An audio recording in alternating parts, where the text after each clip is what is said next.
guys. Thank you for following instructions with the sub. So if you have your magazine, turn to page 10.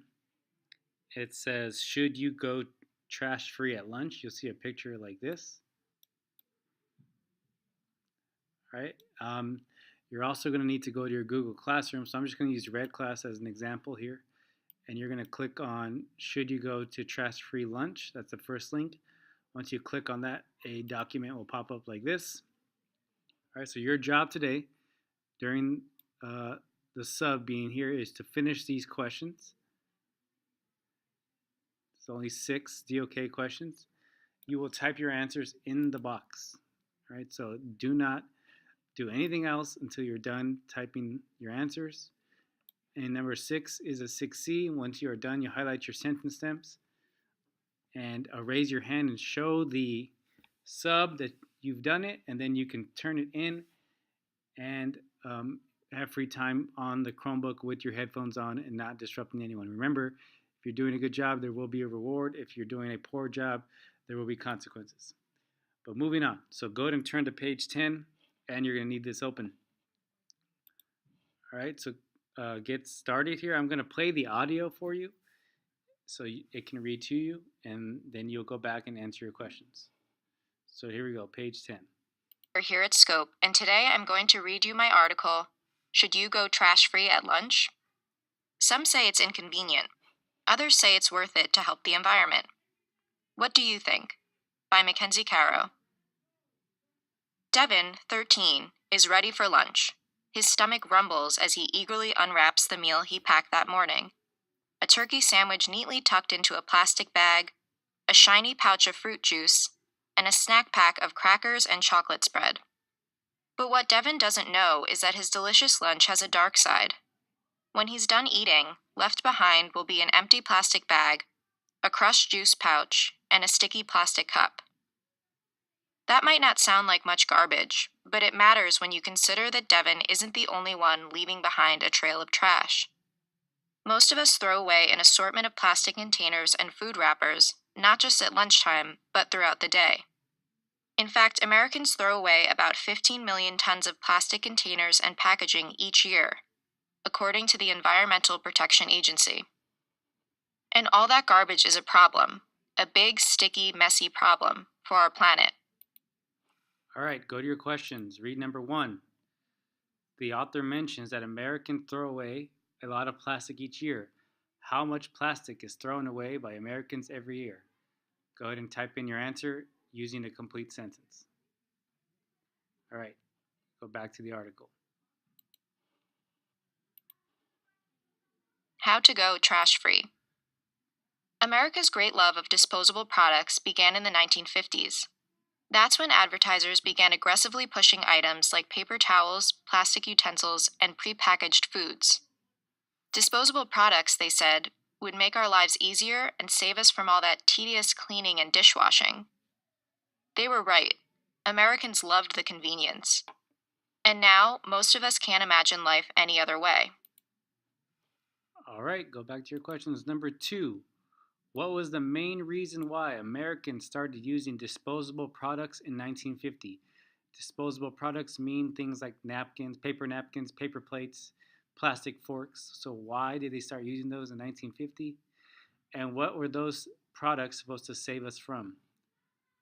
Go ahead and type in your answer here. Pay attention. There's 2 questions, so you should have at least two complete sentences.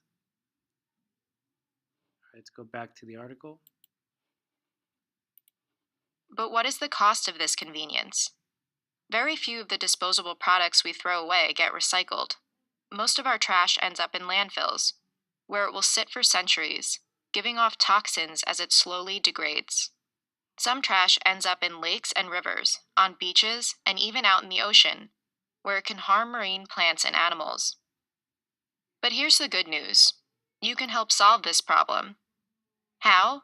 By packing a trash-free lunch. Going trash-free means replacing plastic forks and spoons with metal ones that can be used over and over. Paper napkins are traded for cloth napkins that get washed between uses. And all food gets packed in reusable containers.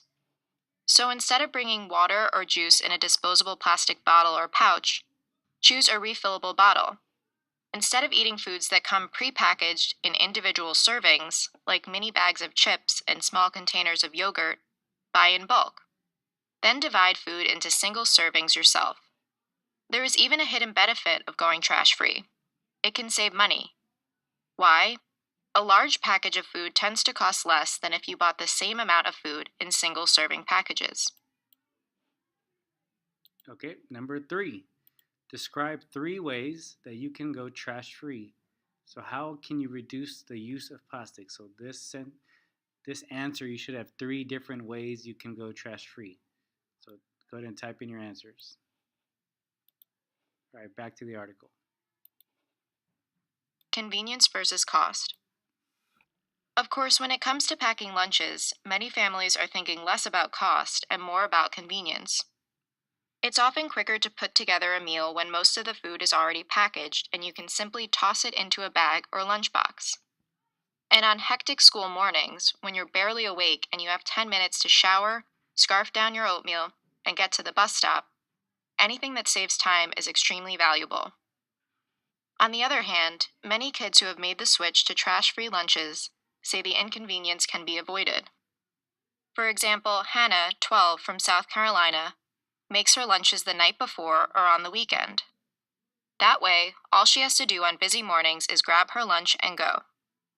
Many students also say that once they form the habit of packing trash-free lunches, it isn't that time-consuming.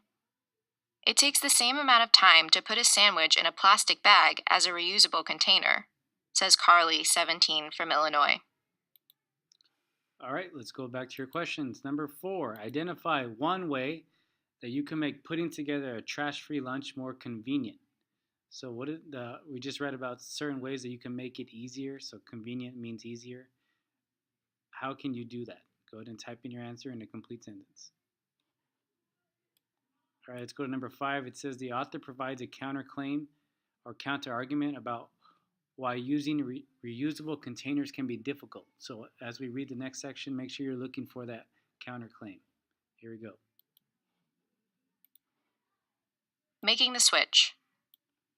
Reusable containers do have some drawbacks, though. If containers aren't thoroughly washed after every use, germs can grow inside. Reusable containers can be costly, and some kids point out that these containers are bulky and won't fit in their already overstuffed backpacks.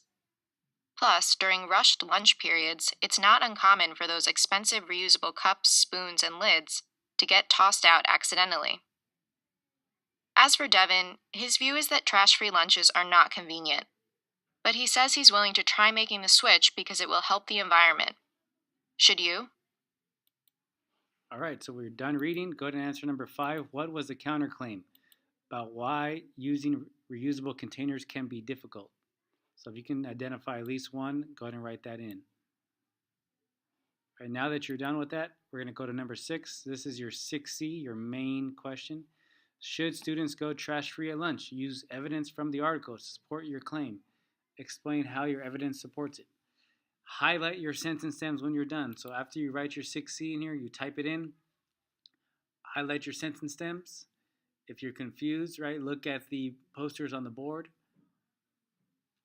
Or ask the sub for one of the handouts. Go ahead and type in your answer. When you're done, don't forget to press turn in and also show the sub before you turn in. Then you can have free time.